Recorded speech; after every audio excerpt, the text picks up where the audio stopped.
Voilà.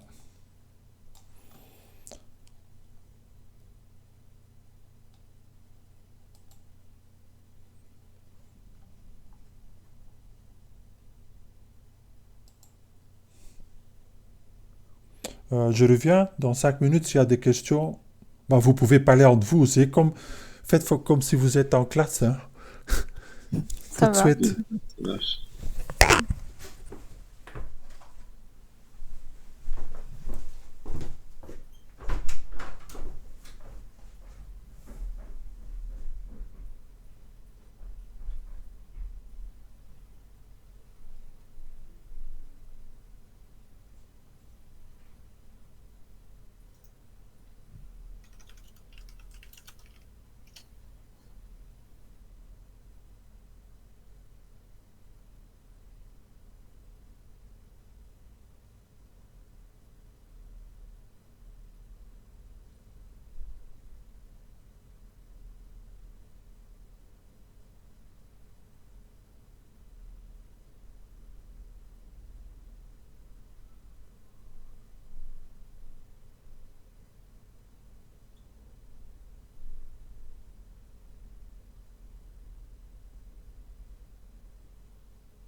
Ah, ça ralentit probablement parce qu'on est plein de personnes dessus, hein.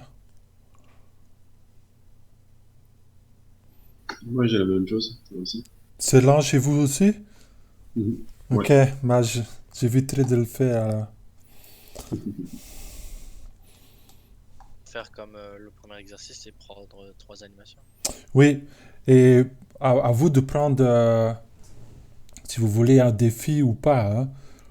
Si vous prenez des animations qui sont près l'un de l'autre, ça va être plus facile que si vous prenez des animations qui vont de travers, qui sont plus compliquées à mélanger.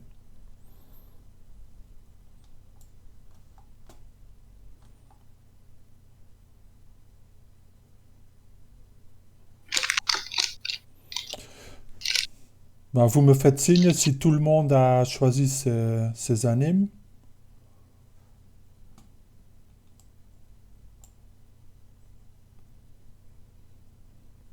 Si c'est bon, je continue. Pour moi, c'est bon. Ok. Bah, on va plutôt faire le contest. Si c'est pas bon pour pour quelqu'un, vous me le dites. Moi, ça finit de télécharger. Ok. Ouais, il y en a qui sont assez longs, hein. Je ne sais pas si la longueur est mise. Non. Mais c'est chouette parce que parfois tu peux trouver déjà une séquence de différents mouvements. Ok. Alors, une fois que vous avez vos fichiers, on va commencer d'abord avec un.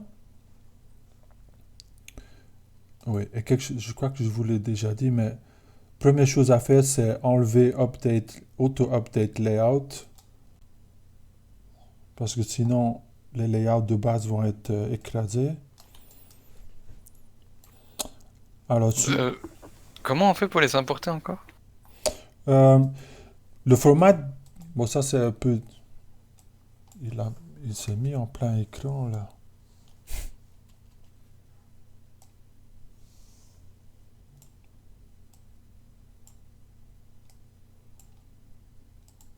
Ok. Euh, un peu d'histoire, en fait, le format FBX, ça vient de Motion Builder qui avant était appelé Filmbox. Alors, il supporte, c'est son format de native. Alors, il faut juste faire Open.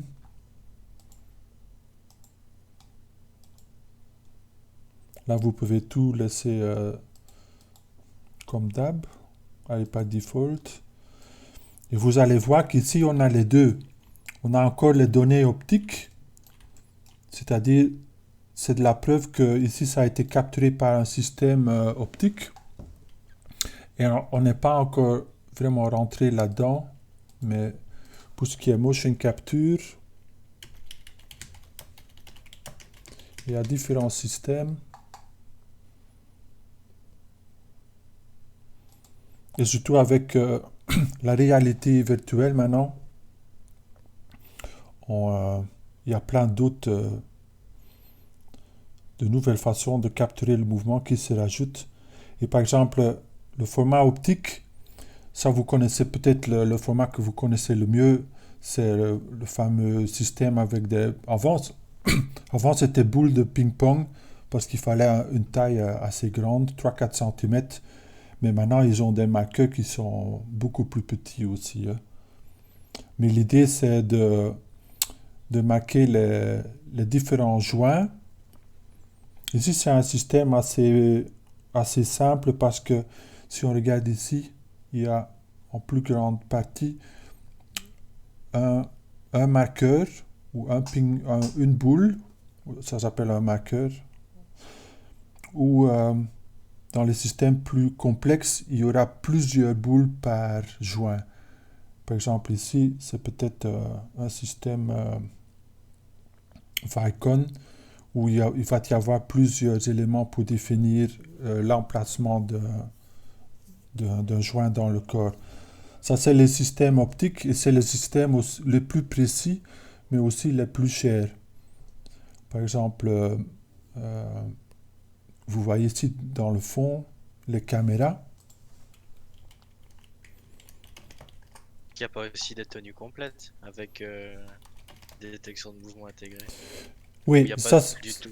ça c'est plus les systèmes, c'est soit magnétique ou soit basé sur la même technologie que vous avez dans vos GSM qui capte c'est comme un gyroscope quoi. Ça va capter la rotation, l'accélération aussi. Il y a pas mal de systèmes qui sont sortis dans les 10 dernières années qui profitent de ça. Bon, on peut prendre le temps de faire un petit tour de différents systèmes. Alors, le système Vicon, il se distingue par leurs caméras, qui sont des caméras vraiment haut gamme. Euh, chaque caméra coûte quelques milliers d'euros. Et le bénéfice, l'avantage la plus importante, c'est que comme c'est des calculs très intenses, et un PC ne peut pas gérer les données de 20 caméras dans des studios vraiment importants, ça va jusqu'à 100 caméras. Ça veut dire qu'ils vont déléguer une grande partie du calcul aux caméras. Ça veut dire que sur la caméra, il y a un chip qui fait des calculs internes et il envoie les données à Motion Builder ou à un autre logiciel. Ils ont leur propre logiciel de capture et ça permet d'avoir une bande passante moins importante. Je dirais ça, c'est le système le plus cher et le moins cher, mais toujours optique. C'est un système qui s'appelle Episoft. Je prends des notes. Comme ça, je peux mettre une page en ligne avec quelques explications. Alors, ce système-ci, elle coûte, comme vous voyez ici, la solution la plus bas gamme, c'est 195 $ par an. Et elle fonctionne avec une caméra profondeur. Et c'est quoi les caméras profondeur? Vous connaissez peut-être le Kinect. Bon, maintenant c'est difficile de le... C'était la caméra de mouvement, de capture de mouvement sur le Xbox. Il y a quand même 10 ans maintenant. Ben, vous pouvez utiliser soit ces caméras-là. Voilà, ça c'est le Kinect. Mais vous avez d'autres caméras, soit optiques comme le PSI, mais aussi d'autres caméras profondeur, c'est-à-dire pas seulement est-ce qu'il va capter en X et Y dans l'image, mais il peut aussi voir à quelle distance se retrouve le marqueur ou le corps dans ce cas-ci. Et Episoft, si on a le temps, nous on va faire capture avec deux systèmes. Un système qui est gyroscope, disons, et un système, si on a le temps, on va faire Episoft aussi. Ça c'est une capture basée sur deux caméras Kinect, et c'est les derniers Kinect qui viennent de sortir, les Kinect Azure, qui ont une résolution beaucoup plus importante et avec lesquels on peut faire un système de motion capture. Par contre, ce système-là, comme on parle de l'animation temps réel, elle n'est pas dans Episoft, elle n'est pas temps réel. Ça veut dire qu'on a un retour visuel du mouvement, mais il va falloir faire un calcul par après pour en sortir les données 3D. Voilà, ça c'est...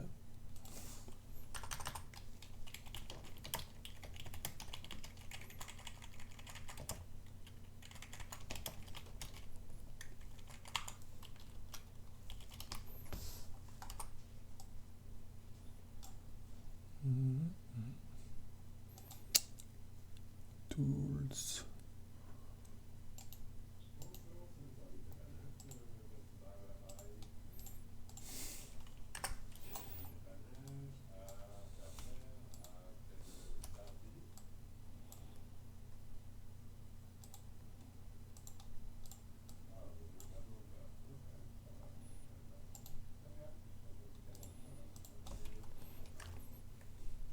Après, on a un système gyroscope. Et ça, c'est le système dont tu parlais tantôt, où c'est intégré dans le costume. Par exemple, là, le plus haut gamme. C'est peut-être une bonne idée que je vous donne chaque fois le haut gamme et le bas gamme. Alors, Xsense, c'est le système. Par exemple, là, vous voyez sur la photo, ils ont des marqueurs sur. Mais là, c'est des vrais marqueurs, quoi. C'est-à-dire, il y a un chip à l'intérieur. Et par exemple, là, c'est la combinaison où les chips sont intégrés dans le costume. Ils ont toute une série de systèmes de plus en plus performants. Et l'avantage, c'est que c'est des systèmes qu'on utilise beaucoup pour les salons, quand on va faire du temps réel sur des personnages, des mascottes, ou pour des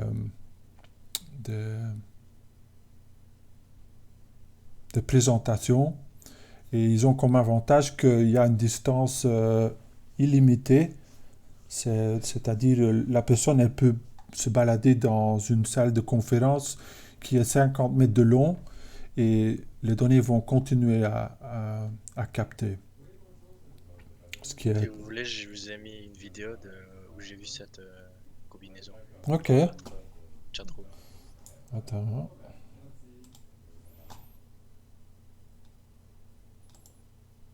With the motion capture suit, we're actually going to try to transform ourselves as a transformer.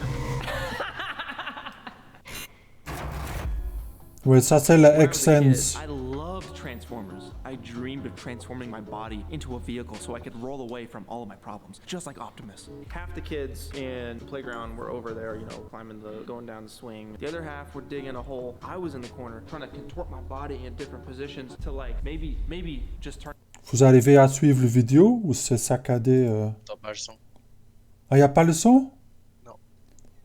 Ça c'est un peu tracassant. Motion capture Parce que ça veut aussi dire que quand j'enregistre, il n'y aura pas... suit. I think it's possible. Pas forcément, vous avez fait une capture d'écran, enfin de votre écran, du coup ça enregistre pas le son, c'est normal. C'est juste sur Discord. Mais là, par exemple, j'ai pris...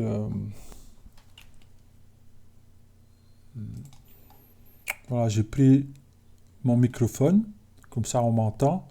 Mais Ah bah allez- c'est juste sur nos streams qu'il n'y a pas de son, c'est ça. Ah, ok.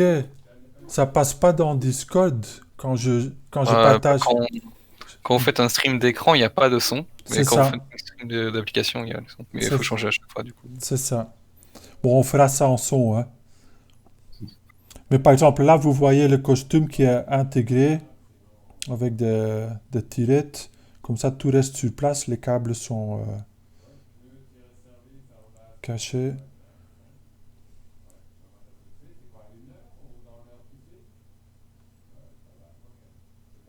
Maintenant, les avantages, c'est surtout la distance, le fait que c'est très facile à mettre en place et enlever. Aussi, tu peux le prendre à l'extérieur. Par exemple, vous pouvez capturer dans n'importe quelle location, sur un terrain de foot, sur un marché, dans la rue. C'est vraiment transportable. Le désavantage, c'est que c'est moins précis. Parce que quand on parle de motion capture, on parle aussi de degré de liberté. Et degré de liberté, ça veut dire degrees of freedom en anglais.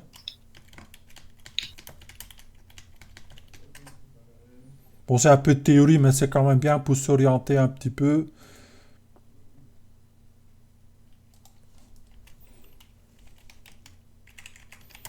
Ça correspond un petit peu, voilà, ça c'est un bon exemple, avec les axes sur un gizmo 3D. Par exemple, si vous avez 3 degrés de mouvement, par exemple le yaw, le roll et le pitch, vous avez 3 degrés de degree of free, de mouvement de liberté de mouvement, c'est les 3 axes de rotation. Si vous y rajoutez la position dans l'espace, c'est 6 degrés de liberté. Maintenant, pour avoir des données vraiment fiables, il en faut 6 minimum. Comme ça, on sait l'emplacement exact d'un marqueur dans l'espace ainsi que la rotation. Le problème avec un système comme celui-ci, comme le XSense, et mon vidéo, il est passé... Ok. Ce système-là, il n'a que 3 degrés de mouvement, c'est-à-dire il va enregistrer que la rotation. Et les positions, ça va être déduit par calcul des rotations de tous les autres éléments. Mais ça crée une imprécision dans tout ce qui est déplacement. Alors c'est toujours à balancer les limites techniques et le prix, la facilité aussi. Et si on retourne à la liste, on a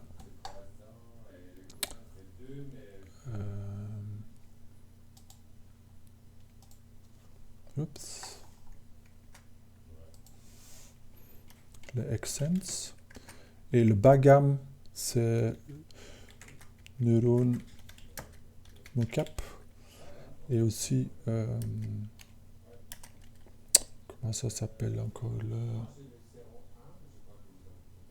c'est un système danois Rococo, je crois.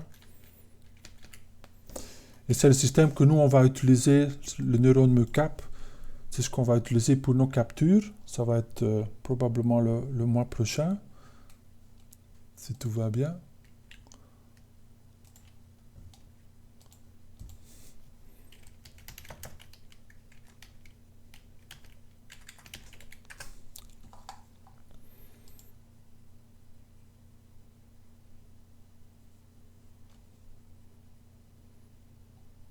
Voilà, ce système-là, ça semble similaire au XSense, dans le sens que les capteurs sont exactement les mêmes, mais jusqu'à maintenant, ils avaient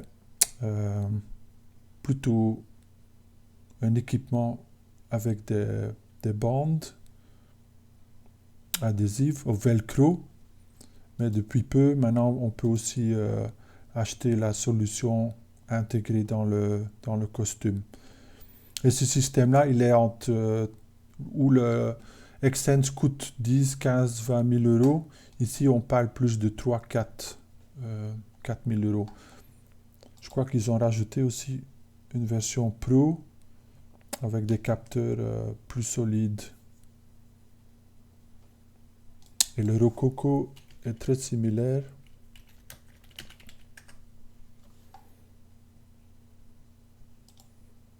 Un peu plus cher, je crois, mais un peu mieux intégré avec d'autres logiciels 3D.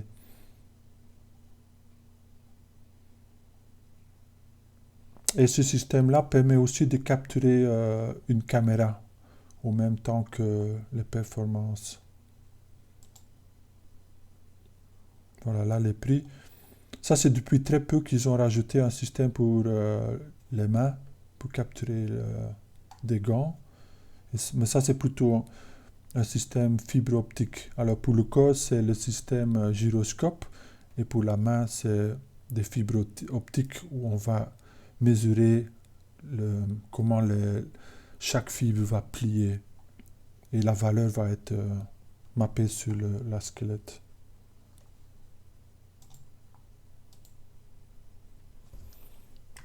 Et magnétique. Moi, j'ai travaillé beaucoup avec ce système-là, surtout au début des jeux vidéo. C'était un peu le seul choix, mais c'est devenu un peu moins courant.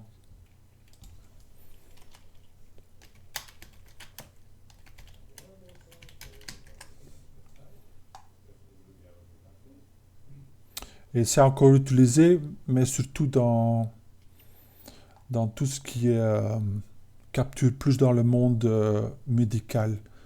Si ça doit être super précis, on en capture juste un bras ou le haut du corps. On va utiliser des...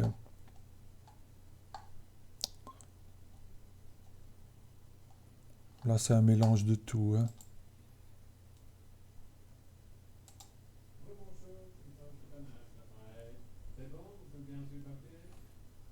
Je cherche un bon exemple.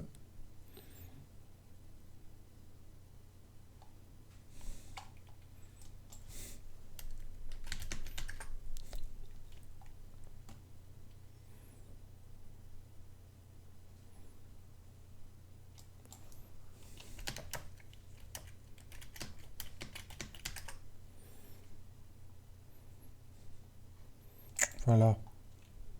Ça donne une bonne idée de faire une image un peu plus grande.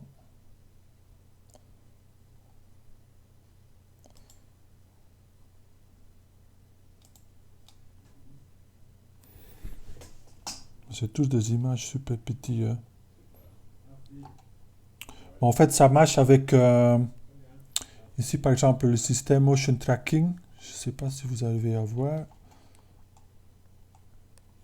C'est une boîte qui génère un champ magnétique et les marqueurs vont communiquer avec le PC en disant par rapport au système magnétique, on se retrouve là. Alors c'est très précis, très cher et surtout dans le monde réservé au monde scientifique. Il y a aussi exosquelette.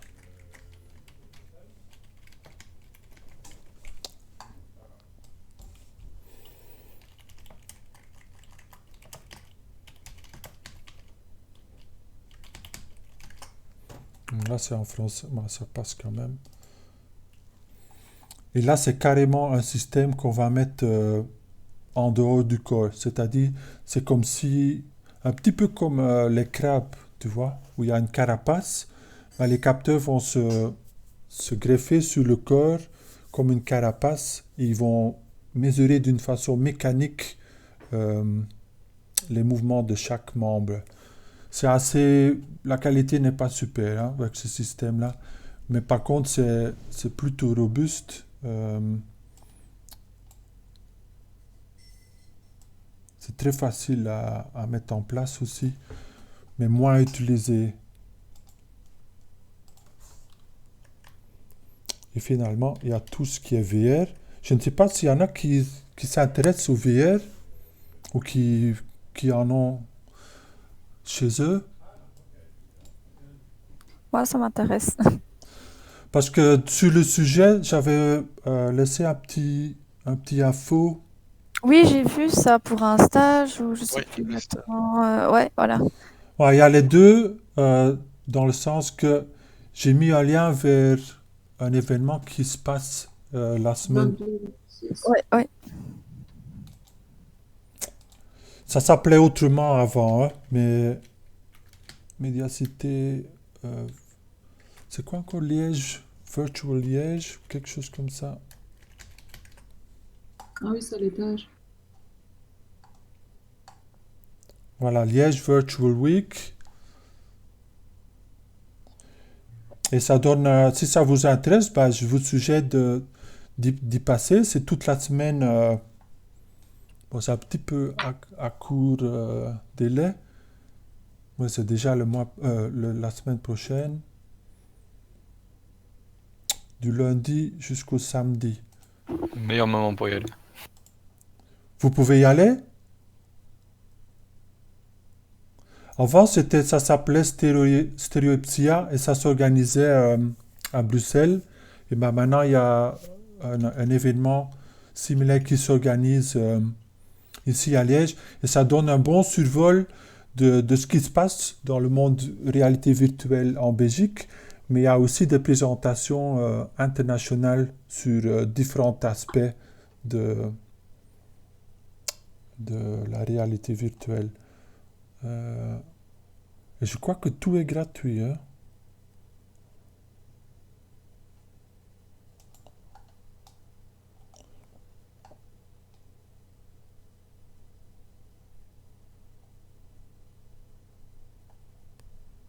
a pas un PDF.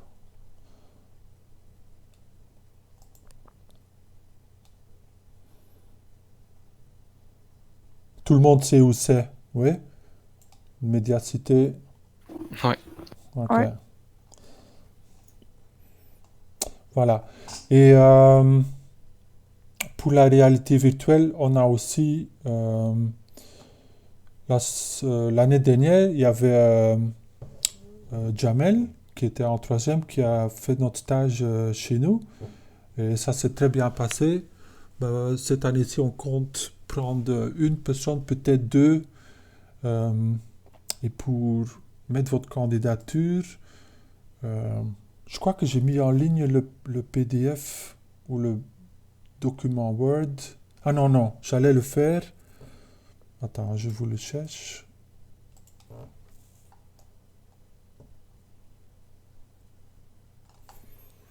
Je crois qu'on m'a envoyé ça sur Slack.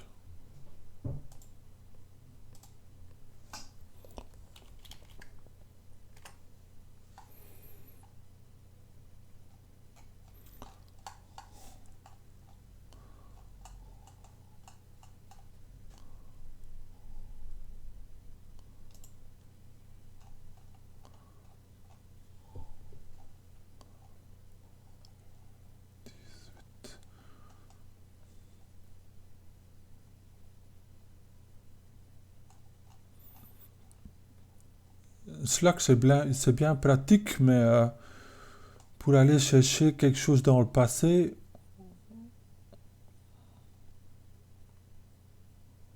voilà.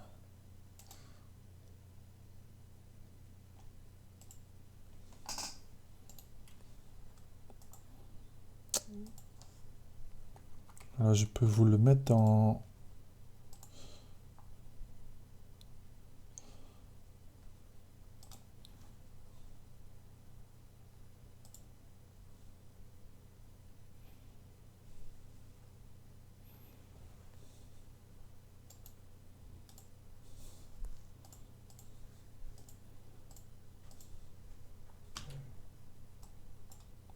Ok, je vais mettre ça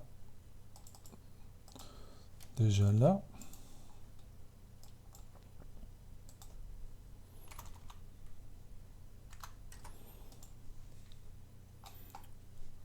Et je vais sur le channel.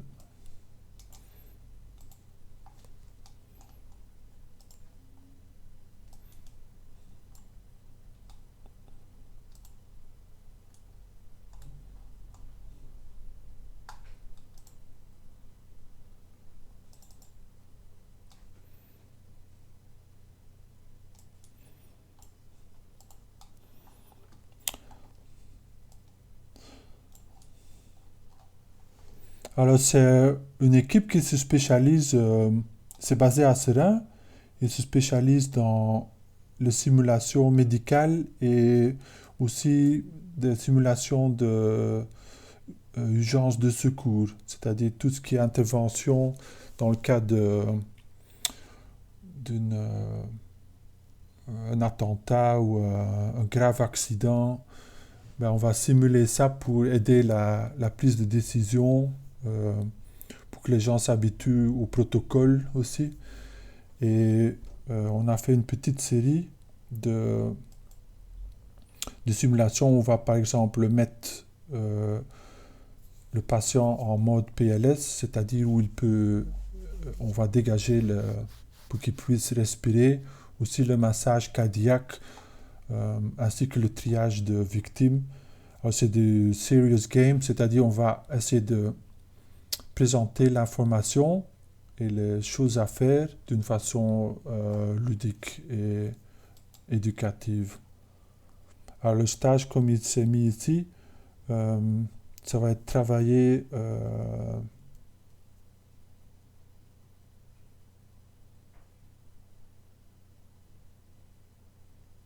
voilà, ici ils ont mélangé les deux tâches, hein, parce qu'ils cherchent des stagiaires côté code, c'est-à-dire programmation, ainsi que graphiste.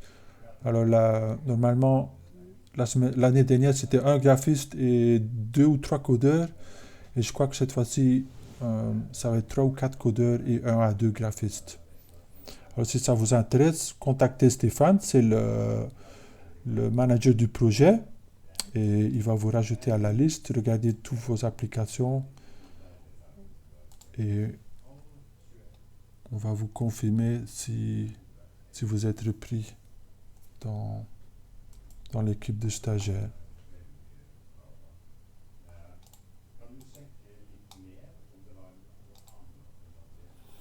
Ok, vous êtes encore là? Oui. Juste vérifier. Oui, oui. Oui. Ok, repassons à notre mini-tour de test. Alors, pour ce qui est VR, pour ceux qui suivent ça, ça avance très vite, et ça avance tout le temps. Depuis peu, le Oculus Quest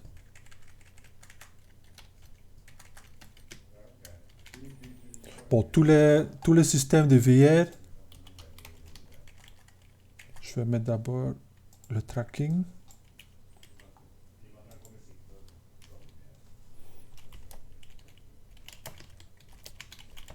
Et ça va devenir de plus en plus important, hein.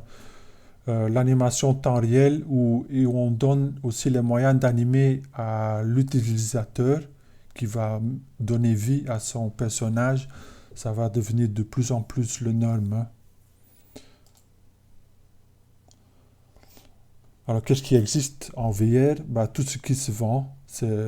Parfois, il y a des systèmes qui sont repris et d'autres qui disparaissent. Par exemple, ça, c'est une application un peu plus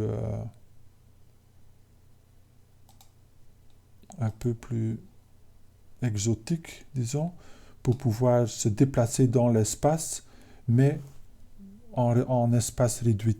Et là, ça va être un système de tapis roulant qui permet d'avoir le sentiment qu'on avance sans qu'on avance en position globale. Il y a les marqueurs Vive. Alors, tous les systèmes, ils sont capables de capter le casque. Ça, c'est déjà universel. Mais là aussi, il est important de comprendre de ce qu'on parlait tantôt, c'est-à-dire les degrés de liberté. Ben, par exemple, ce casque-ci, c'est 6 degrés de liberté. Par exemple, on peut déplacer la tête et notre point de vue, ainsi que le personnage vont suivre, tant que dans la position que la rotation. Mais il y a d'autres casques, par exemple, qui vont capter que la rotation. Même si on se déplace dans l'espace, notre point de vue va rester ancré dans l'espace. Peu après, ils ont rajouté les manettes, de plus en plus performants, et sur l'Oculus, ainsi que sur le Vive, qui est un peu le système équivalent. Alors, je vais rajouter ça aux notes. Headset, hand motion trackers, hand trackers. Et ceux qui ont déjà testé le système d'Oculus, ainsi que Vive, je vais quand même mettre les deux Macs principales. Ils permettent, avec 2 caméras, d'avoir un bon tracking ainsi de la tête ainsi que les mains. Mon fils, il vient d'acheter un système Vive avec 2 caméras et on peut couvrir une surface de 10 mètres sur 10 mètres. Et je crois qu'il a payé 1500 € sur Steam. Il a fait ça avec comment on appelle, des points Steam qu'il a gagné. Il a expliqué qu'il a gagné ça. On peut revendre sur Steam. Oui, mais il n'a pas payé avec de l'argent. Il avait des skins qu'il avait gagnés. Ah ouais. Ouais. Bon, il a dû attendre longtemps, hein, mais ça vient d'arriver il y a quelques semaines. Ça fonctionne très bien. Et moi, j'utilise surtout l'Oculus.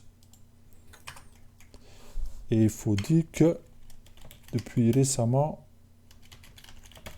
l'Oculus a rajouté le finger tracking.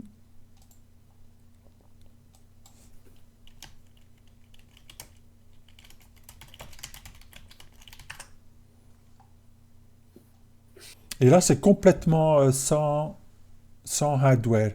C'est-à-dire, il y a 2 caméras supplémentaires dans le casque qui vont regarder que la silhouette des mains. Et le fait qu'il y a 2 caméras, il peut interpoler et en extraire les infos 3D. Vous voyez le gars là, à gauche de votre souris? Celui-là? Ah ouais. Ouais, celui-là, c'est pour les sensations. Ah, Quand on attrape un objet, ben, on a oui. l'impression de l'avoir en main. Ça, c'est des systèmes haptiques qui vont simuler la pression.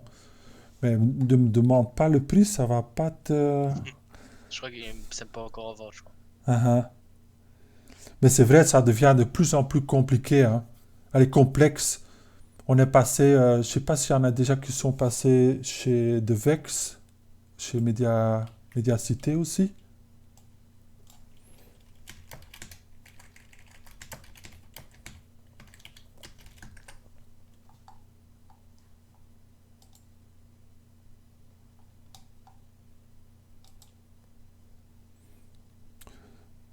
C'est un centre de VR à Liège et ils ont trois systèmes en fait. Ils ont un système grande surface, comme celui que vous voyez ici.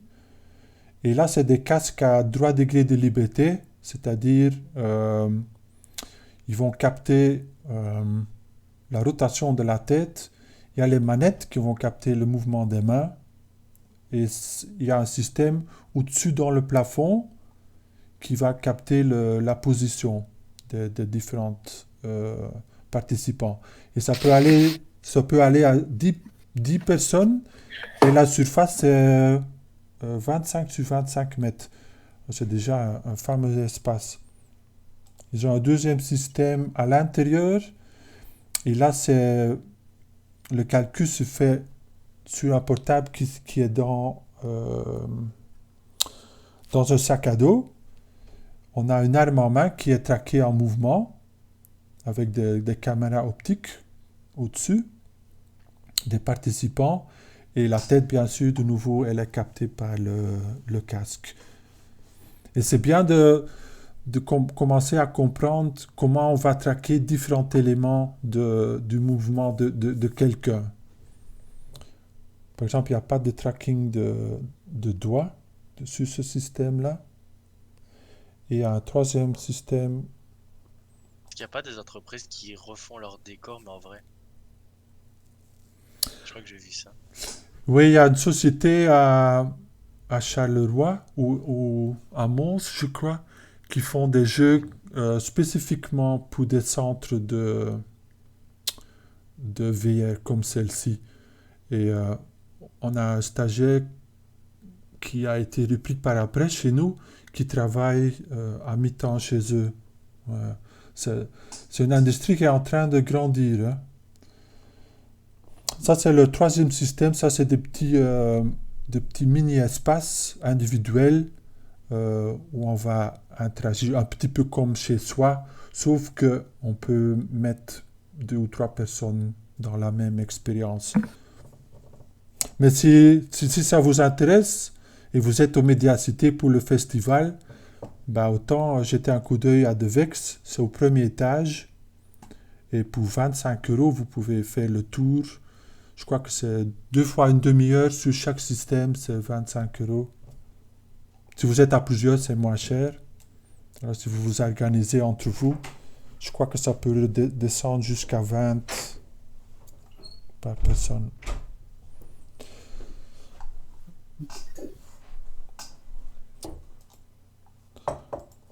Ok, finger tracking. Après, il y a le VR body tracking. Et par exemple, le système de Vive, il permet de traquer la tête et la manette, comme tout système, mais ils ont aussi un système de POC supplémentaire que tu peux rajouter à n'importe quel objet, ou même à vos pieds, comme dans cet exemple-ci. Ils ne sont pas petits, hein. À un moment ou l'autre, il faut miniaturiser ça, mais ça fonctionne très bien. Et c'est un système optique, parce que ça utilise les mêmes caméras qui est utilisé pour les manettes.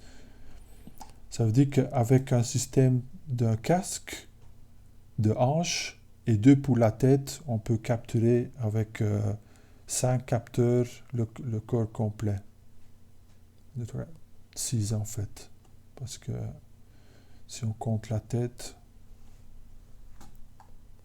Et pour ceux, s'il y en a qui utilisent VRChat, qui est une sorte de... Comment on pourrait décrire ça?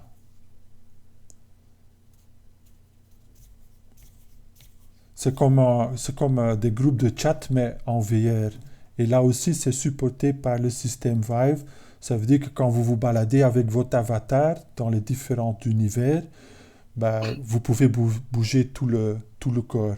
Si on avait le matériel à l'école, j'aimerais vraiment bien faire cet exercice-là, de se faire un avatar et de le tester dans VRChat. Qui sait, peut-être qu'il y aura un budget un jour. Voilà, là je crois qu'on a fait le tour.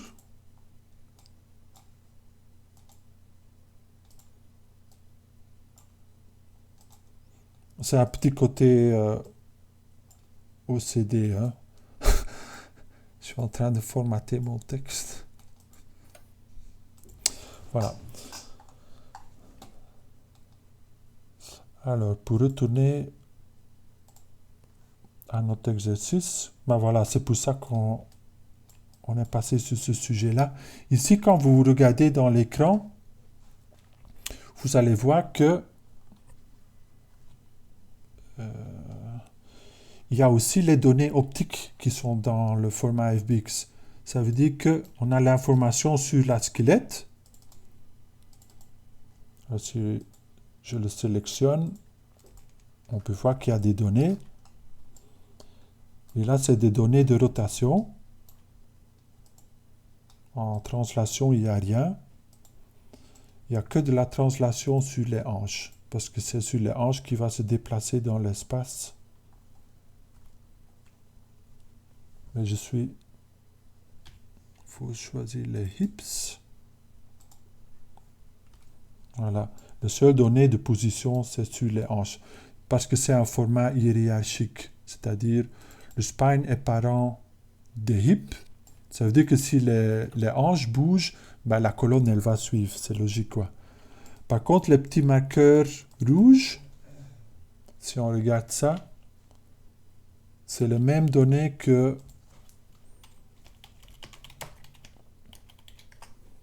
quand on avait l'image de...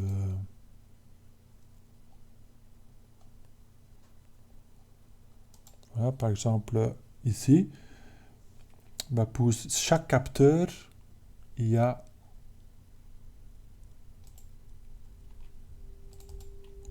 un correspondant virtuel.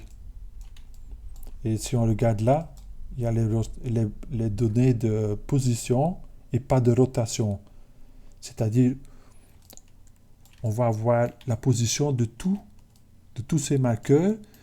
Et si on veut en déduire la rotation de la tête, on va utiliser, par exemple, ces 4 marqueurs-là, et on va contraindre l'os de la tête pour qu'il reste dans ce nuage de marqueurs. Et ça s'appelle le motion solving. C'est un peu l'étape avant. Ça, on ne va pas vraiment couvrir parce qu'on n'a pas vraiment des systèmes purement optiques. Nous, on va se concentrer plus sur le capture squelette. Ça veut dire que vous pouvez déjà enlever ces données-là. Et maintenant, on a une squelette, une squelette animée. Et là, je peux afficher toutes les données. Et ici, on voit bien la densité des données. Si on se rapproche, on peut voir que ici, on est à 120 fps. Si je passe en 60, je crois qu'ici, c'est capturé à 60. On va vérifier.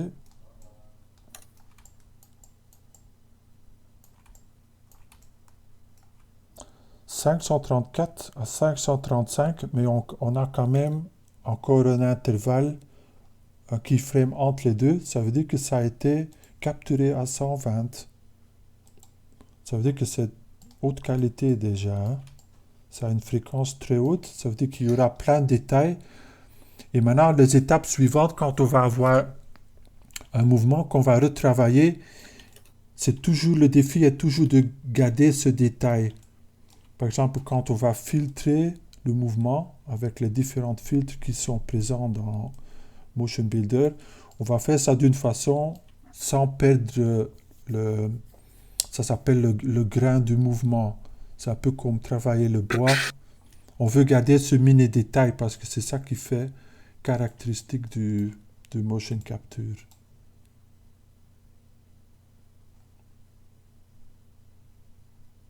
Tu vois, il y a tous les petits micro-mouvements typiques pour quelque chose qui est capturé. Et la qualité, comment ça se voit? Déjà juste par la fidélité du mouvement, mais aussi par les contacts. Par exemple, si on regarde de plus près le pied sur le sol, on voit que ça reste très... Et ça, il n'y a aucun travail par après qui a été fait. Hein. Ça veut dire que les données sont très fidèles. Par exemple, tu fais ça avec un système gyroscope, tu n'auras jamais ces contacts avec le sol propre. La main, la même chose, quand la main est mise par terre, elle bouge presque pas. Hein. Ça glisse pas. C'est le signe de bonne qualité. Ok, alors je propose qu'on fait une petite pause et après la pause, je vous montre comment appliquer ce mouvement brut sur votre personnage. Je regarde l'heure. On est 3h, disons 3h15. Ok. Ok. D'accord. Ok. À tout de suite. Ensuite.